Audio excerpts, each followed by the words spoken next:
अध्यक्ष महोदय, शहरांबद्दल बोलत असताना खरोखर एक महत्त्वाचा विषय जो मला आपल्यासमोर आणायचा आणि सरकारसमोर आणायचा आहे, जे मी बोललो की महाराष्ट्रात जवळपास 50% जे आता आपण पाहतो हे शहरीकरण झालेलं आहे. 53% लोक ही शहरांमध्ये राहत असतात. गावाकडून, ग्रामीण भागांकडून जे मी अनेक शेतकऱ्यांची मुलं पाहतो, मुली पाहतो, जे शहराकडे येतात. MIDCत नोकरी पाहिजे असते, कुठच्या तरी सरकारी भरतीत नोकरी पाहिजे असते, शहरांमध्ये येऊन राहण्याचा प्रयत्न करतात. पण ही शहरं खरोखर शहरं जशी असायला पाहिजे, जागतिक स्टँडर्ड जो असतो, निकष असतो, तो निकष आपण काही लावला आहे का? कारण शहरांचा निकष आत्ता तरी आपण हा फक्त लोकसंख्या लावलेला आहे.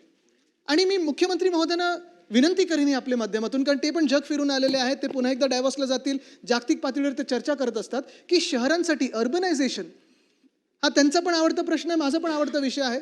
अर्बनायझेशनवर कुठे ना कुठेतरी आम्हाला सगळ्यांना बोलून चर्चा बंद दारा आड करा किंवा जग जाहीर करा, पण अर्बनायझेशनवर विषय किंवा चर्चा ही झाली पाहिजे.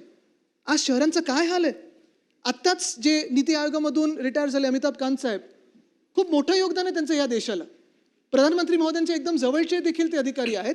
त्यांनी मध्ये ट्विट केलं होतं मागच्या आठवड्यात, त्यांनी सांगितलं होतं की आपल्या देशातली जी शहरं आहेत त्यांचं जे GDPला कॉन्ट्रीब्युशन आहे ते जवळपास 30% आहे. 30% आहे.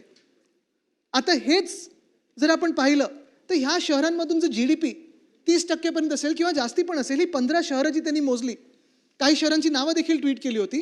खरोखर त्या शहरांमध्ये हा GDP त्या शहरांमुळे आहे आणि शहरांची आत्ता जी काही रचना आहे किंवा जे काही प्रशासन आहे त्याच्यामुळे आहे, की उसके बावजूद है, जे आपण बोलतो ना डिस्पाइट दॅट, ते असूनही शहरांमध्ये लोक येतात आणि व्यवसाय करतात. आपण विचार करा ना अध्यक्ष महोदय, काय हाल झालेत आपल्या ह्या ग्रोथ इंजिन्सचे, जे आपण सांगतो की शहरही ग्रोथ इंजिन्स आहेत. मुंबई असेल, पुणे असेल, ठाणे असेल, नाशिक असेल, नागपूर असेल, कोल्हापूर असेल, नवी मुंबई असेल, छत्रपती संभाजीनगर असेल, वसई असेल, विरार असेल, ह्या शहरांमध्ये एअर क्वालिटी इंडेक्स AQI कसा आहे? आपले हॉस्पिटल्स जे शासकीय असतील, निमशासकीय असतील, प्रायव्हेट असतील, महापालिकेचे असतील, खरोखर चांगले आहेत का? आणि जर चांगले असेल, मी कोणालाही दोष देत नाहीये, मी हे नाही सांगते की तुमच्यामुळे किंवा आमच्यामुळे किंवा ह्यांच्यामुळे किंवा त्यांच्यामुळे, पण खरोखर जर चांगले असतील तर मग आम्हाला आमदार म्हणून, जनतेचे प्रतिनिधी म्हणून सतत फोन का करायला लागतो की ह्यांना जरा मदत करा, त्यांना जरा मदत करा?